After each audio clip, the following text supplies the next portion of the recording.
Hi guys. So I've had my kessils over the tank for 1 week now. I figured it'd be a good time to do an update. I had a couple other things to show anyways. So far, these things are absolutely fantastic. I'm getting new colors out of some of the corals. Everything in the tank is doing better than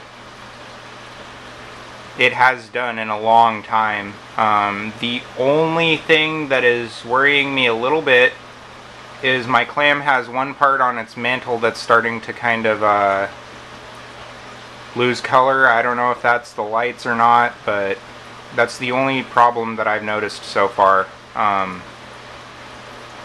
went in and got my water tested again yesterday. My nitrates are about 5. Everything else is good, so I ended up getting a $5 SPS frag just to kind of see what happens. You can see it right there. I'm pretty sure, I'm not huge on SPS, but I'm pretty sure it's some sort of a Stylophora. So if anybody knows, that'd be cool. It's got a little bit of die-off down at the bottom and stuff, but that's why it was $5. I mean, that thing's like a 2-inch frag, so I just kind of wanted to see how it would do, but and I try not to get too close to anything or my camera blurs, but the green and the purple on the hammer is coming out a lot better. My Kenya trees are doing good. All my Recordias and mushrooms and everything are doing good. Frog spawn's getting a lot greener. I mean, everything looks really happy. As far as fish, I had that Lamarck's angel that I got. I ended up getting rid of it. Him and my chocolate tang were not getting along well, and it had been over a week, so I ended up getting rid of him. Went into my LFS yesterday, and he had a couple of convict tangs. You know, I don't really understand why I never see people having these. They don't have a whole lot of color, but at the same time, that silver color is, you know, it's different. I mean, all my other fish in here, you know, you've got the blue tang and the bright yellows and everything. You know, he actually stands out. And they're not expensive. They're pretty hardy. You know, I don't understand why I never see anybody have them. But at the same time, I think this is the first one I've seen at my LFS in about 2 years. So I've always wanted one. I decided to pick him up. I put him in there yesterday. He's been picking at the rocks and stuff. I haven't got him to full-on eat anything yet, but as you can see, he's getting along fine with the other tangs and everything. The chocolate tang got up in his face a little bit at first, but they seem to be doing really well. I also got this, I'm 95% sure that's a neon green Nepthia.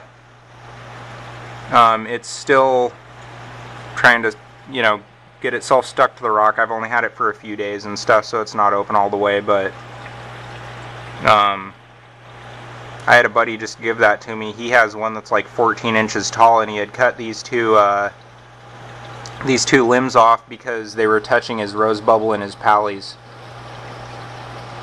But I'm hoping that thing does good. I've always wanted one of those, and those are a pain in the ass to find, so see, as far as equipment, all I have for filtration on this, oh cool, my sorry, my little splash guard fell in apparently, but